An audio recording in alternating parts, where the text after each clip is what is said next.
Hi, everyone, and welcome to Spotlight in Business by GTApreneurs. For today, June 28th, 2021, my name is Tammy Defoe, CEO, business coach, and founder of GTApreneurs.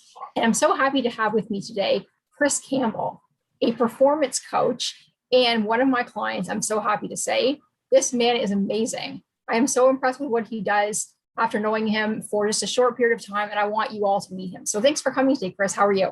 Well, I'm great. Thanks for the introduction. So glad to be here. Thank you. You're very welcome. So happy to have you here, right? And can you tell everybody more about yourself? Yeah. So my story is I grew up here in Newmarket, Ontario, actually, where I'm speaking from right now. Of course, you mentioned I'm part of the Newmarket chapter of GTApreneurs. So I grew up here, went to school here in Newmarket, went off to university, and then I actually met a woman from England here in Newmarket, of all places, through her brother. This is going back a long time. Almost 30 years ago. And to make a long story short, I ended up in England. I worked in the IT software industry there for some years, working with pre-IPO companies, the IBMs, that type of thing. And then when I came back to Canada in 2012, I was working as a consultant through another organization as a third party. And really what we were sales turnaround specialists. So we would go in and do an audit on a company. These companies typically were, tech companies, software companies that had a lot of software that had been adopted, early adopted stage software technology. So they just grew organically, but they didn't really, have a formalized sales process. So we would go in there and do an audit and, look at people, process, technology, and give them all the resources they needed to be successful, basically. So I did that for a few years, and then I did it through my own consulting company. And then bringing us right up to the last few years, in 2018, I was asked to join a Fintech company. Actually was based or founded in Regina, of all places. And this company was involved in Bitcoin and Bitcoin custody, which is holding one's property. So I was with that company for about a year, and like all startups, most of them aren't capitalized, and you don't have the right people, don't have the right technology or what have you. So it was a great learning experience for me. But crucially, what happened by joining that company, Tammy, was that the founder and the chairman of that company was working with a performance coach in Toronto, and he was telling me how transformational this person had been for him in his ability to develop mental resiliency and to look at life in a certain way. How he had learned some tools and resources to deal with a lot of the everyday sort of emotions that come to him, to question a lot of the belief systems that have been ingrained in him from an early age. So the result for him at that one time was, he was struggling to raise money, but he was able to push through and raise the money to get the company to the startup phase, which I mentioned a few years ago. That company is now doing something, so it's still alive a little bit. So I'm pleased to say. But I met my coach through Jason, and I was just so impressed with the way that she presented and showed up. I thought this person would be, somebody that I could get some good advice or could really help me get some clarity or direction about where I was in my life at that time and what I wanted to do. And it became pretty apparent that, leadership was an area that I excelled in. So she signed me up as a client, and I worked with her all through, 2018. And it was really impactful, really, really impactful for me. I think I had more personal growth in that year than probably any other year in my life. Because as I said, it was all about, getting clarity and getting some growth and developing, a new skill set or adding to the skill set I had. To be a leader and to eventually become a coach. So, excuse me. So into 2019, I left that startup, and my coach challenged me. She said, "Okay, well, what are you going to do now?" And I said, "Well, I'd like to do what you're doing." She said, "Great, I think you'd be fantastic at it." So we started the process of me training with her and getting a coaching certification from her organization in Toronto, and then I just started sort of organically starting to coach different people. But I guess one of the questions that you brought up, what is performance coaching? Because there's so many coaches out there these days, right? I mean, I know you have lots of business coaches, and there's so many different coaches out there, right? There's nutrition coaches and health coaches. So just to be clear, performance coaching came out or grew out of athletics. You go back to Roman times, the first Olympics. It's all about getting a better time, a better result, or a higher rate of growth. And that takes us right up to now, right? I mean, the best athletes in the world all have coaches. I remember Wayne Gretzky saying in an interview a few years ago, he said, well, the coaches, that they made us do things that we necessarily didn't want to do, but they made us the players we are, because they saw things from behind the bench that we couldn't see. And they could make slight adjustments to give us that little extra edge to, be better and to perform better and to, develop the skills and the mindset skills in particular that really differentiate, good and outstanding athletes. So really, performance coaching can actually be applied in lots of different, areas of life. For me, I specifically coach salespeople, business people, entrepreneurs right up to the C-suite. And in particular, what I've been doing now is helping them through transition through market crashes, downturns, and COVID. I mean, obviously, this is the big topic right now. And here we are almost halfway through 2021. And leadership and management are looking at the pieces of their company now. Many of them have downsized and asking themselves pertinent questions about how can we get the most out of our human capital now? Will we have our employees come back into the office? What should we do to build the culture to ensure that our best people are focused and show up and deliver a great customer experience for our customers? So these are a lot of the issues that leadership is grappling with right now. And some of the things that I've been doing, to give you an example, I've been working with the president of a software company the last 18 months based in Toronto. And it's interesting what was happening to him at that time, because after he come in as president, they had acquired another company and then COVID hit. So there was a lot of things that for a rookie president, it was really uncomfortable for him, right? And we always say as coaches, unless you're uncomfortable, you're really not making, any progress. If we're comfortable all the time, we're not really growing. Being uncomfortable means we're doing things that we normally wouldn't do. So we're testing ourselves. So it was interesting as a case example, looking at him coming into a new company, taking over another company, dealing with, COVID that presented a few months later, not really knowing his staff that well, and trying to manage this company and grow it through such a huge downturn. In fact, this business sells software to the leisure industry, travel industry.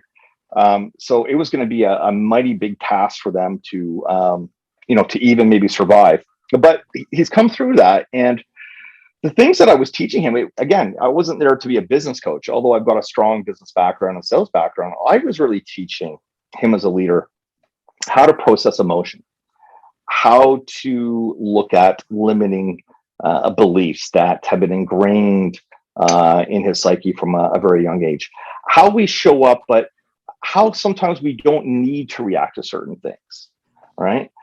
Sometimes when difficult emotions come over us, sometimes it's just best to let it pass through us, because where there's resistance, right, we're going to spend a lot of time and energy if we move towards resistance. And that emotion, that's a really wasted emotion and wasted energy. So there's sometimes that it's just best for us when we have what I call a red flag emotion. It's, try and process it, try and make sense of it, and see how we can actually turn that, it appears to be a negative emotion, for a positive affirmation. It might be a situation in the workplace where somebody has said something to you, your boss has said something to you, but if you really have a good ideal of who you are, you have a good sense of self-concept, we don't take things personally, do we, right? I mean, in business, a lot of the time people get upset, and even in relationships, things are said backhanded and we take it really personally. But we know if we actually process it, we take a step back, we know that people have bad days too. And sometimes it's just, convenient to be grouchy at somebody or something like that. So that's just one small example of some of the techniques that I help people with. And the brain really responds. The brain really responds to new challenges, and actually just doing a little bit every day of brain training. And that's really what I do. I'm utilizing brain training techniques to help people overcome any limiting beliefs. Many people in the corporate world, they hit the glass ceiling, right? The proverbial glass ceiling, and they don't know how to get around it. And much of the time, it's not a question of them not being talented enough. It's just really how they view themselves, right? and having real clarity about what it is that they want. So when we talk about, coaching in 2021, so, what does that look like? Does it look like, I've got 20 people like on a football field and rah, rah, rah, or that sort of thing? Or, is it more one-on-one? Typically what I do is when I talk to someone, I'm really trying to address what they're trying to achieve, right? They've got a goal, they may be stuck. I'm trying to get at the crux of the problem. I'm trying to get in here and find the unseen or the hidden problem that may not reveal immediately. And by asking a lot of probing questions and sometimes making people feel a little uncomfortable, that is revealed.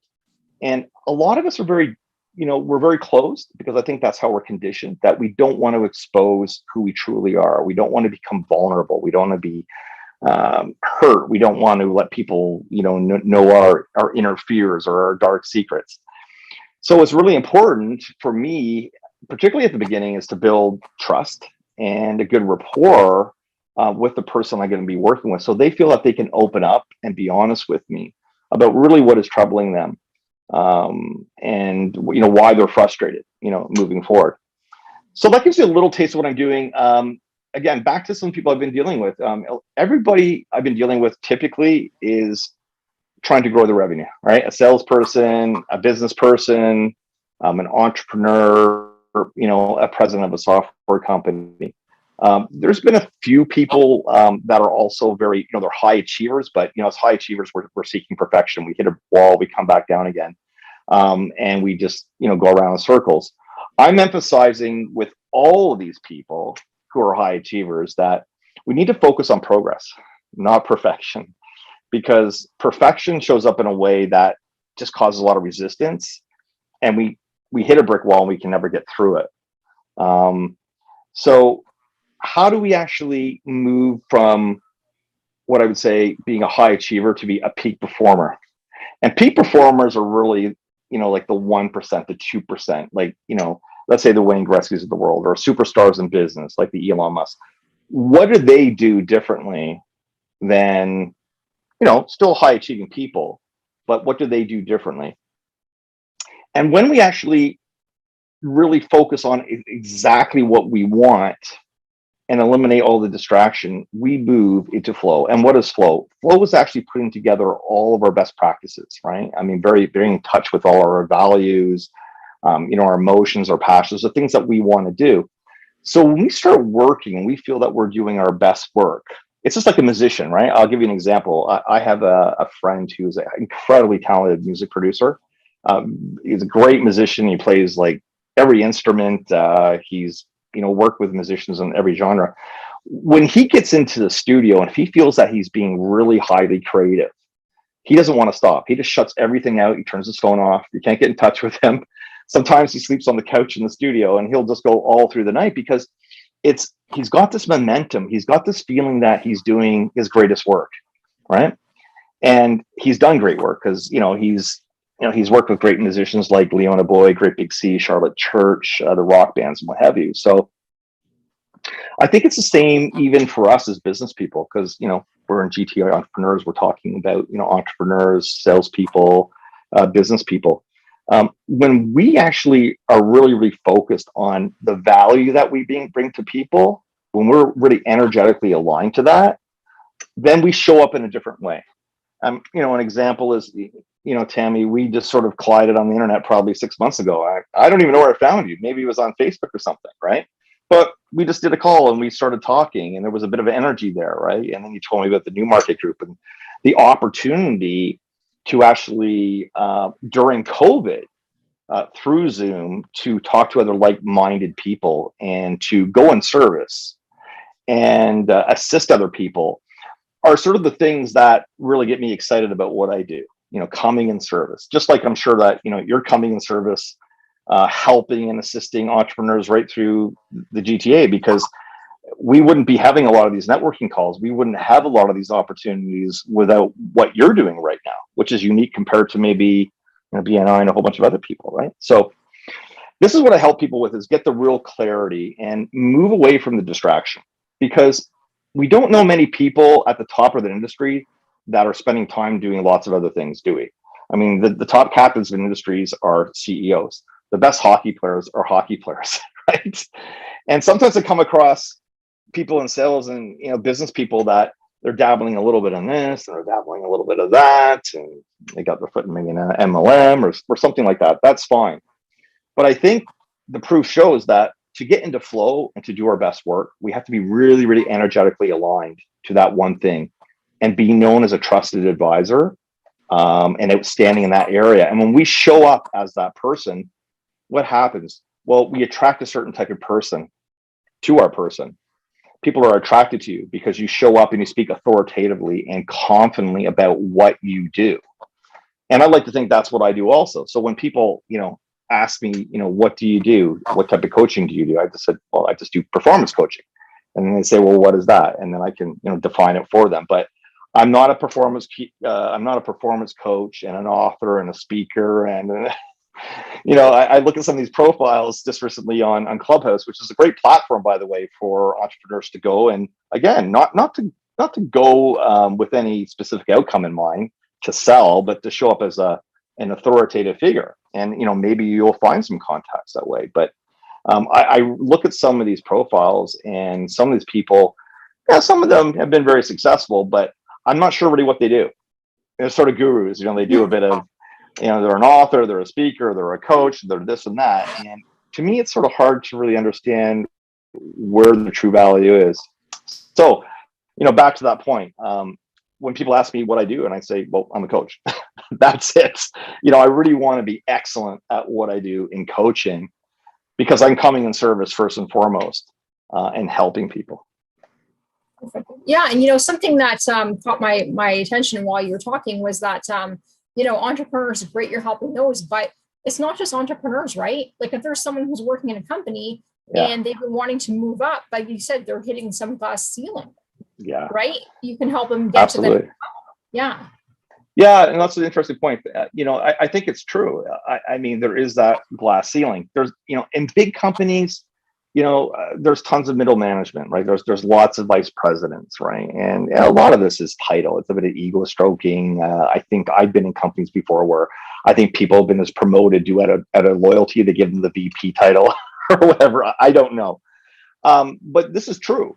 And part of what I do is try and strip it back and really see what is the issue here. Is it not, or being frustrated not to get through the glass ceiling or to another position, or are there other issues perhaps that are frustrating the individual? Maybe it's that deep inside that they want to do a left turn, right? That maybe they want to leave, but they haven't clearly communicated that. They haven't got the clarity on that, or maybe they're afraid to even address that because, let's be honest, Tammy, I mean, right now, through this whole period of COVID, there's so many people have been losing their jobs. A lot of people are still, living in fear, having been furloughed or laid off for a few months. And I can think of one person specifically I was talking to last week, and they're running around fear, like putting in these crazy hours because they just want to hold on to their job.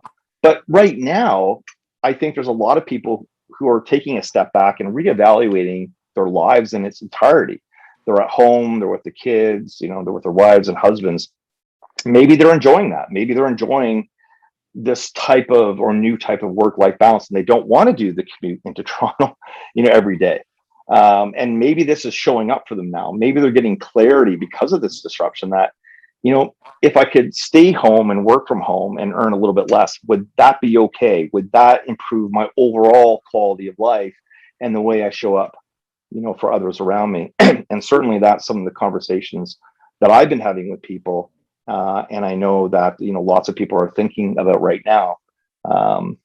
So, for me, what's exciting is just the possibilities of what people can do. I think a lot of people, and particularly, again, could be high achievers in the corporate world, or sometimes our brain is telling us stories, right? And the brain is there to protect us. It doesn't want us to go this way because, it's associated with some pain from before. And so the brain is telling us, okay, go home and open the bag of Doritos and do Netflix again tonight, right? So, and hey, I've done it many times too, right?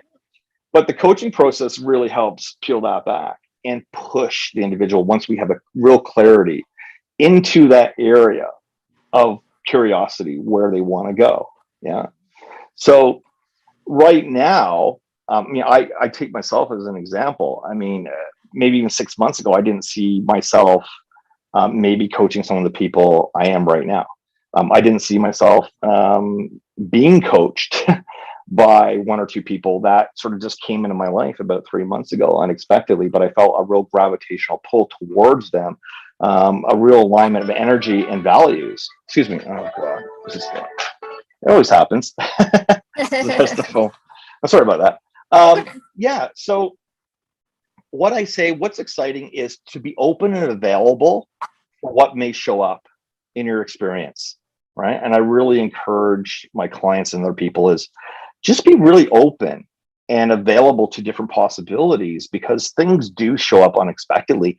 And those things could actually really propel us in a new direction that really could be fulfilling for us, right? I was just talking actually to a friend yesterday who works in the building trade, the construction. She runs basically the office at one site where one of the major home builders is building hundreds and thousands of houses down in Whitby. And she moved to this job as a promotion about 2 years ago, and she just got an email out of the blue from someone else, from another company, about perhaps managing a condo up in Collingwood. And it's interesting that she had been talking about maybe moving up to that area of the world in the last year or two. So she's going now. This is funny. I just moved to this new job 18 months ago or so, and I got a promotion, and I really like it. And all of a sudden, another opportunity shows up, right? So I was talking to her the other day, and I said, well, there's nothing wrong with actually putting yourself forward and seeing where that goes. I mean, you don't have to, if you get the job, you don't have to take it. But I always encourage people just to be open to the possibilities, because things show up in a certain way. And I think they show up in a certain way for a reason, because I think, there's a lot of energy that floats around like-minded people. And if we do our best and we having a vision for the future of the life that we want, things will come to us. Sometimes we have to be a bit patient, but they do come to us. Nice. That's good. And I mean, like you said, being open to the possibilities, right? And then getting that push, because there was a lot of people that they want to in their mind, yeah, I want to do this and that, but then they never do it. Right. And then you get to be old and you're like, geez, I wish I would have done that. Right. So for me, I don't want to live like that. I don't want to grow old and wish that I would have done something. Right. So, I tend to be a risk taker. I am very extrovert. I'm kind of the person who can just do it, but there are so many people who can't. They're just afraid. What if this, what if that? Right. So I think that's a good thing, where you come into play.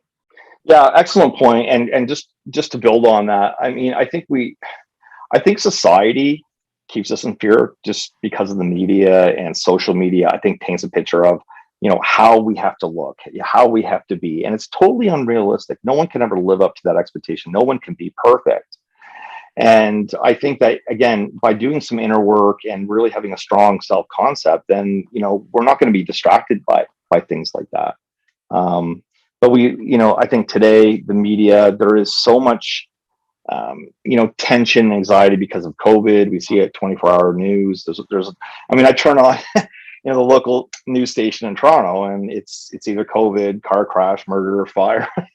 And when we get exposed to that day after day after day, it seeps into our unconscious, and it's just very, very negative, right? And it's just not good. So where we can be exposed to things that excite us, and we can eliminate things like, bad news or people that aren't adding any value to our life. I mean, sometimes it's very hard to step away from, even a marriage, even a relationship. Sometimes we do lose friends because they don't align to our values, right? And that's okay. I mean, I wouldn't expect to have the same 5 friends I had in high school right now. I mean, if I had the same 5 friends right now as I did in high school, then I haven't grown at all. I still have some very good friends from high school, but, over the years, I've developed other friendships abroad and, coming back to Canada. So I think fear is something that is just ingrained into our subconscious. But fear really is just imaginary. It's tomorrow. It really is nothing. What we have to do is to build up our psyche, to build up our confidence to take the next move, right? We have to ask ourselves, okay, look at the proof. Look at the evidence that taking a step forward and trying something new is going to blow up, okay? Everybody, probably that is watching this are probably, I don't know, late 30s, 40s, 50s plus. Everybody here has done good stuff. Let's be honest. Maybe some things haven't worked out. So let's look for the proof and evidence about the things we have done and really focus on those, because the brain, takes that as a cue that, you still have some growth or you have the ability to do things. It might have been that you started a company. It might have been that you excelled at sales somewhere, that you invented something. I don't know. But take the time when you're fearing moving forward to look at the things that you have done, not the things that you have not done. A lot of the time, we are focusing too much on the problem, not the solution. And if we really take a step back, okay, and give ourselves some grace and pat ourselves on the back, taking that first step is really not that difficult. And that's what I do. I try to get the clarity. I work through these things with people and then push them a little bit. I say, what is the very worst that could happen?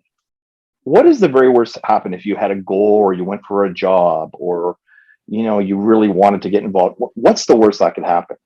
It doesn't work out. Yeah. Okay. So, and how is that going to affect you? You might be a little disappointed, right? But it doesn't mean that you failed. It just means that you tried. And we hear this expression time again. I'll reuse it again. All the top people, whatever they do, have just failed faster to get to where they are today because they've taken the so-called failure as a learn. It's not a failure. It's a learn, and they apply it to what they're doing now to go ahead and get some more wins. It's like, there's a book called The Cutting Edge. We do a few little things, here, and then sometimes we fall back a little bit, but it's just like little increments move us forward. And that's why, as a performance coach, I'm always emphasizing progress, not perfection. It's really important. And I see that with my clients. I'm just trying to encourage them to put forward best practice, to use the tools and resources that we are learning and help them keep on track. And I see this, and I see what can be done in a relatively short space of time. The brain lights up when there's a new challenge. It just does. The brain loves information. It likes a new challenge. It's very elastic. It's very adaptable.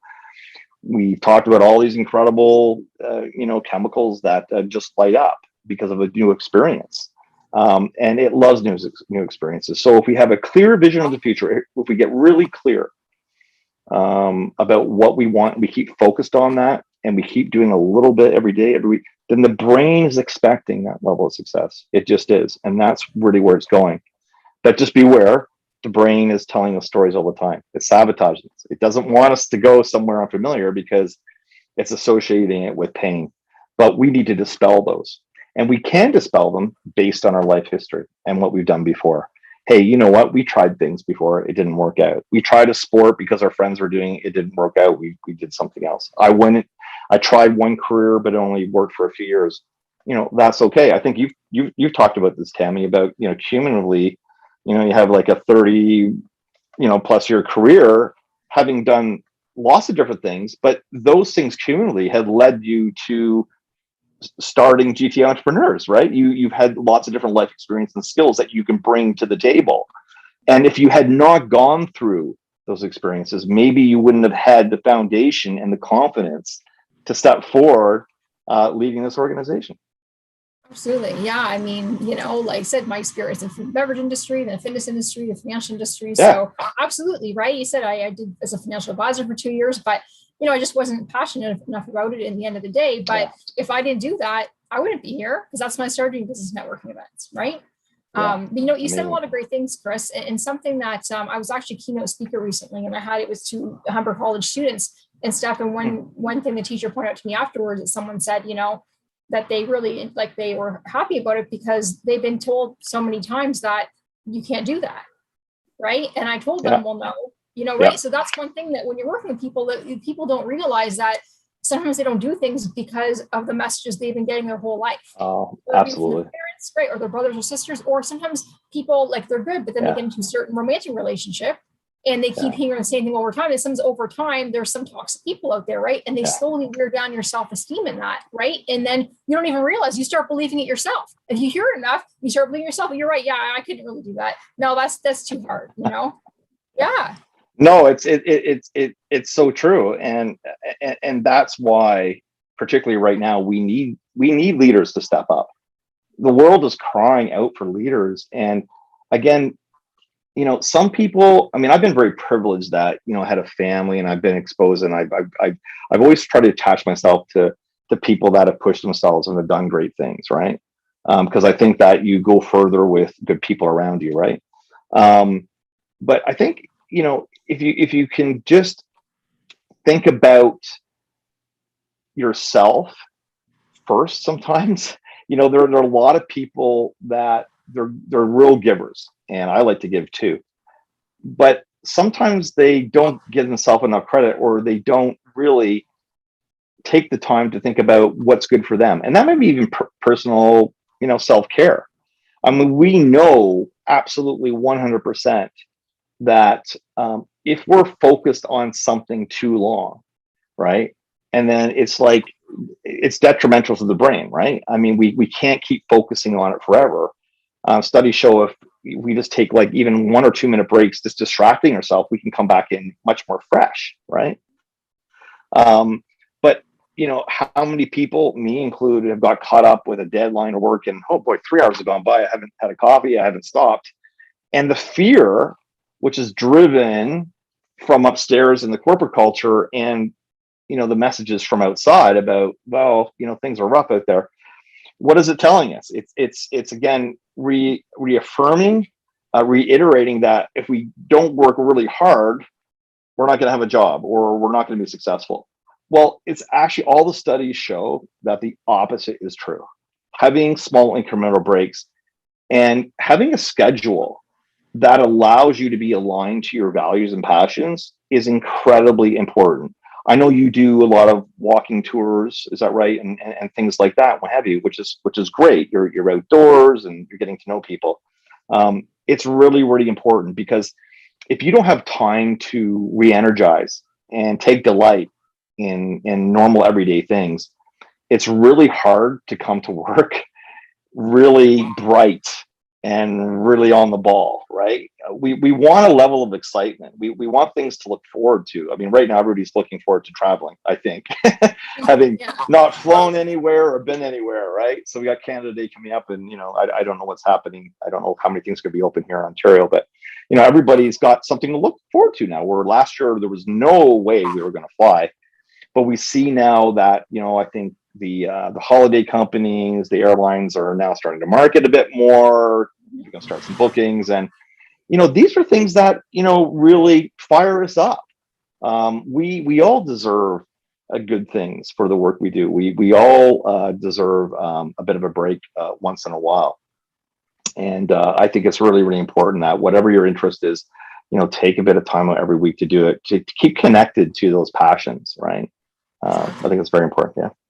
Yeah, for sure. I know for me, I'm looking forward to go to the movies. Yeah. The movie Oh theater. my God. Oh my God. Wow. I know, it's like we really start to appreciate the little things in life when we've been deprived for so long, right? I know, but it's just a matter of mindset, and some people, like, no matter what's going on, they automatically go to a negative thought, or they just kind of gravitate toward other people's negative thoughts. So hopefully, but that holds them back, right? So then hopefully when they're working with you, then they're able to overcome that.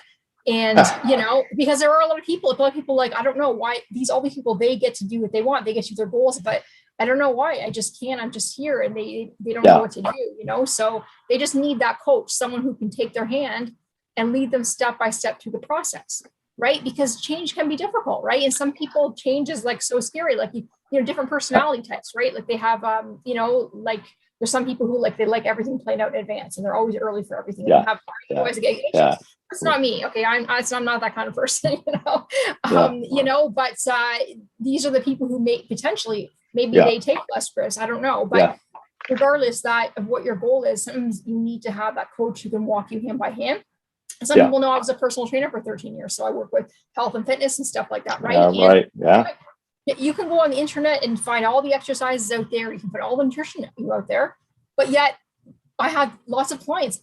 Trainers have lots of clients because sometimes people need that extra. They need to get that person to help them do the things they don't want to do, like you mentioned, like Wayne Gretzky, he coached Wayne Gretzky. Yeah. And right. I mean, they need coaches. So you need someone to help you get past that line. So whether you're an executive, right, or you're a new entrepreneur, or whatever stage of your business you're at, or you are an employee that wants to move up, or you're in a bad relationship, you know what? Reach out to Chris.